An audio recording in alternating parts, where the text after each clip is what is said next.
Hey everybody, this is Bruce with Habowskistudio. It's so super nice here in Maine today, 75 degrees, that I'm going out for yet another painting in my kayak this morning. It's been about an hour since my last ride and painting, so I plan on going to a place called Messalonsky Lake and try another one along the shoreline. So let's get rolling. Bye. Adventure number 2, plein air painting from the kayak. Pretty hazed over right now, no bright sunlight, so it'll be gentle shadows, reflections, all that sort of thing. We'll see. I'm hoping to go straight ahead there and see if I can find a vantage point and see what happens. I'm going to be looking around a little more, but so far, right over there's 2 pontoon boats, and there's a little boathouse with a green roof there. That might be a subject, but I'm going to investigate a little more. Okay, so this is a good test. I'm practicing finding a little spot along the shore to push into and stay stationary on this fairly large lake compared to the stream I was on earlier. And it's trickier because even though you think you might be wedged up in a little area, eventually that gentle rocking of the water and such and subtle moving around you might be doing, it can turn the kayak and that sort of thing. So not working so great without some weights. I'm going to try some more areas. There's a spot across the way that I think would be interesting with some fallen trees in the water, so then I can tie myself to them and not move is the plan, or get into a little area where they're bunched up and then the kayak will be kind of wedged in there, because there's a little, with the wind there, you get blown around a bit, so we'll see. So right straight ahead is where I'm talking about, and there's also a little to the left of that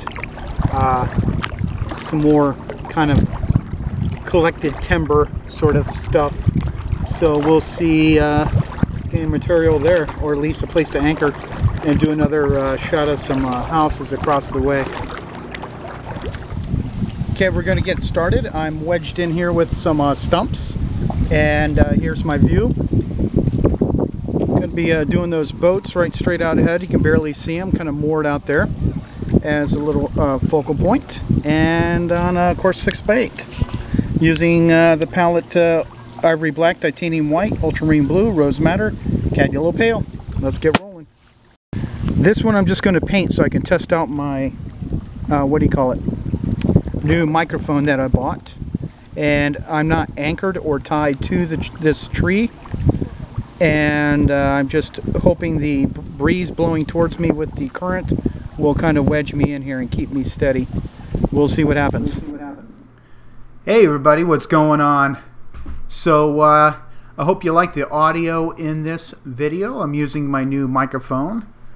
It's working out pretty well. I've experimented with it before, but this is its first maiden voyage for my YouTube videos. So this painting here was a lot of fun.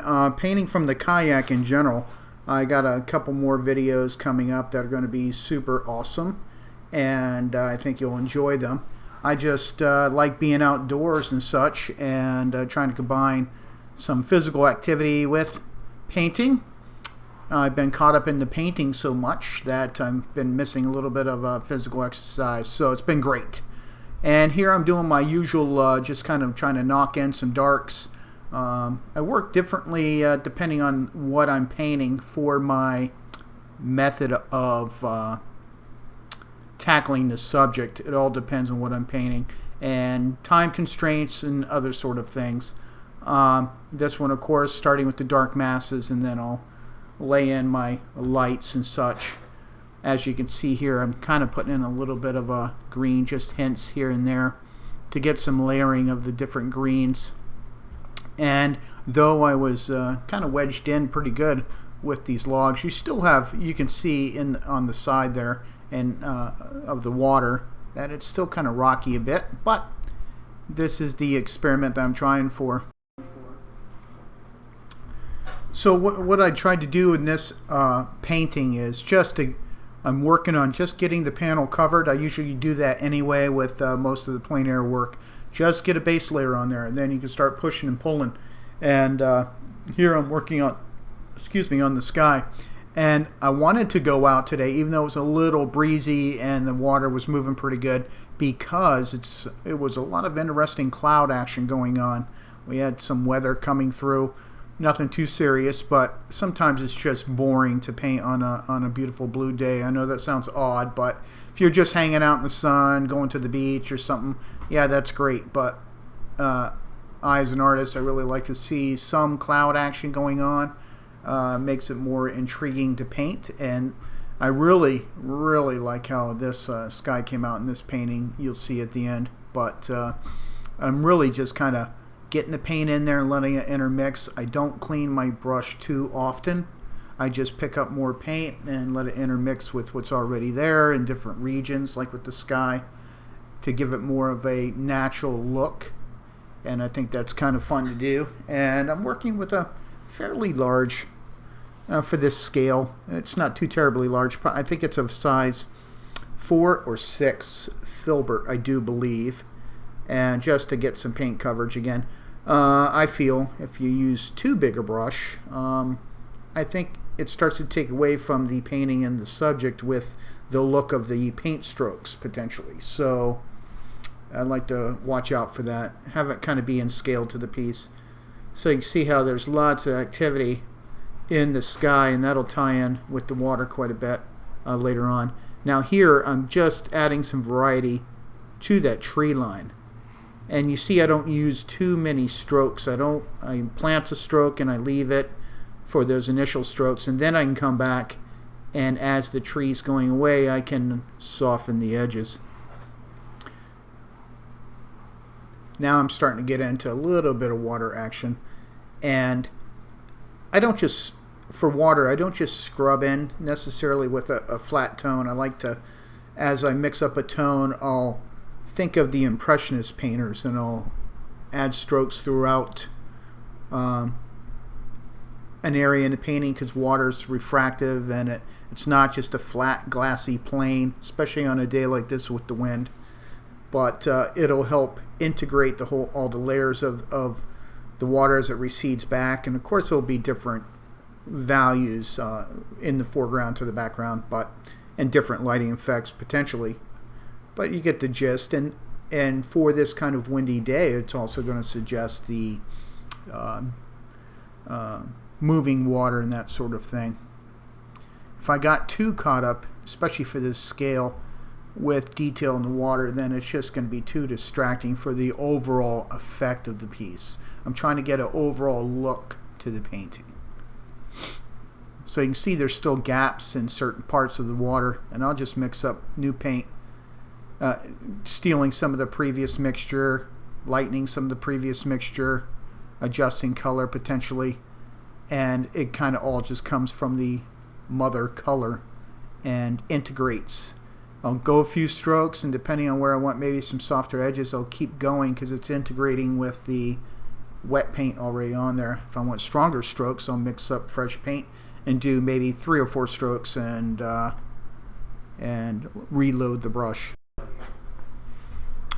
Oh, so I also want to apologize for being a little late with this video. I try to keep a fairly regular schedule, maybe once every 9 days or so, kind of uploading a video, but I have my mother-in-law visiting was originally going to be through the month of July, but now she'll be here until through August also. So that's gonna, with entertaining and taking her places, it's gonna cut into some painting time. I'll do the best I can to put out some videos. I do have some that I did previous to her arriving, so should be able to keep up, but forgive me if I don't.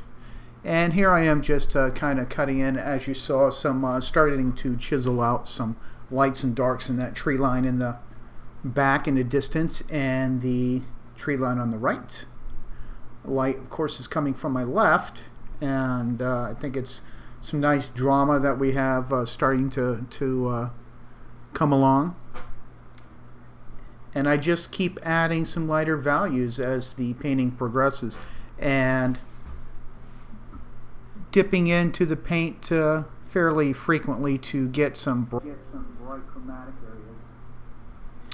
Okay, we'll be coming back to just a little bit of live commentary, and I shall return in just a few seconds.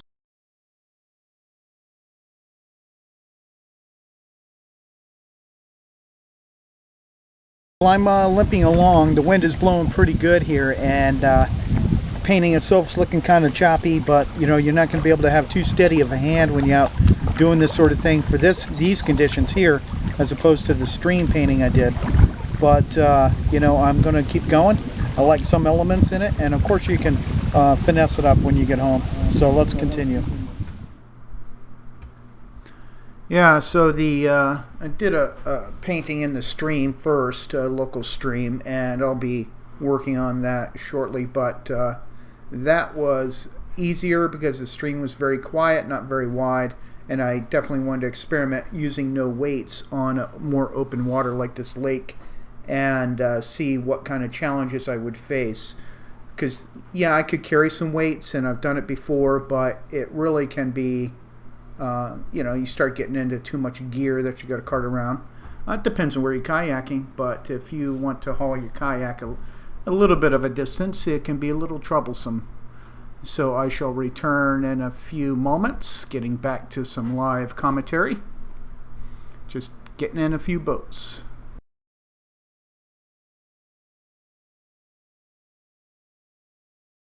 So obviously this is, I'm blowing around quite a bit. It's very, very tricky to try to paint and keep close to the log here. I'm not going to blow away or anything. I'm kind of wedged in here, but keeps wiggling around on me and trying to get straight lines. But I'll definitely want to work on finessing any details right when I get home when the paint's wet to facilitate it kind of looking more natural as like when I painted it on site.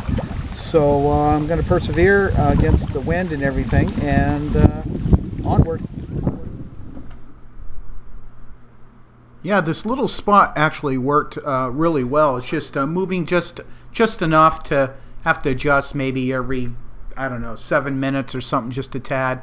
But what I've done since this video is I've put some little U-shape bolt thing, modified my kayak right on each side of the gunnel, right to about on either side of my waist, so I could use that device, the little hook, if you will, U-shaped bolt, to tie rope to, tie myself to a tree limb or something of that nature.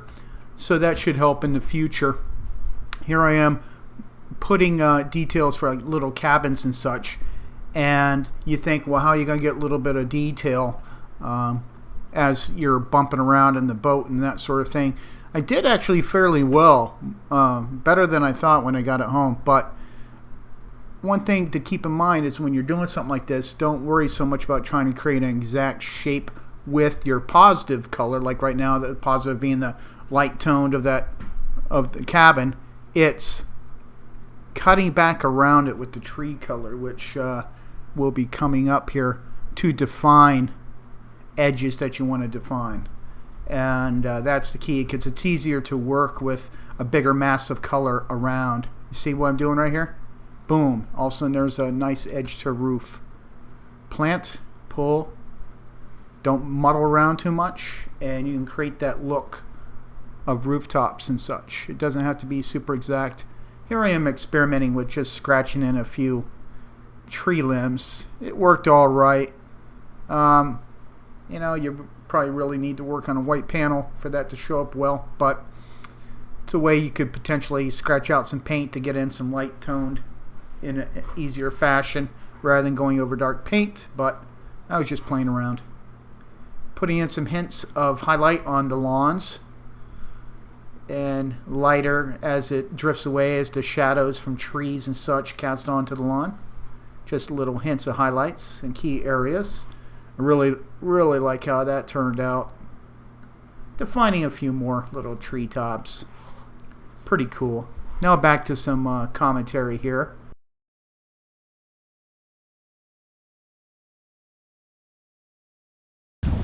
Okay, well, I gotta admit, this experience, I wouldn't say kicked my butt, but it was a little bit of distracting, trying to make sure I was wedged into these trees. I did wiggle around a bit, I didn't have to be super right in front of the scene. I was a few degrees off to the left, no big deal. But I'll touch it up when I get home. I think I got some good bones. I like the sky. We'll take a look at that closer also at home, do a little analysis. But I want to thank everyone for watching the video, and if you're new to the channel, I invite you to subscribe. Be sure to turn on your notifications icon to be alerted when I post new videos. And I invite everyone to go to Facebook, check out my habowskistudio page, like and follow there. I do post a few pictures and art related things that you won't see on my channel. So until the next kayaking adventure, bye. Okay, here's painting number 2 for the day, painting from the kayak. My kit is working out very well. I'm really happy with it. This particular painting was a challenge because I'm out on the lake as opposed to the first one being on a stream. And I was wedged into a little area with some trees, kind of pretty stationary. I still got moved around a little bit by the wind and a little bit of slight waves right along the shore, banging against rocks, but I think I did a pretty good job with the detail work. I'll have to do some a little bit of repair here at the studio, but I really like how the sky turned out.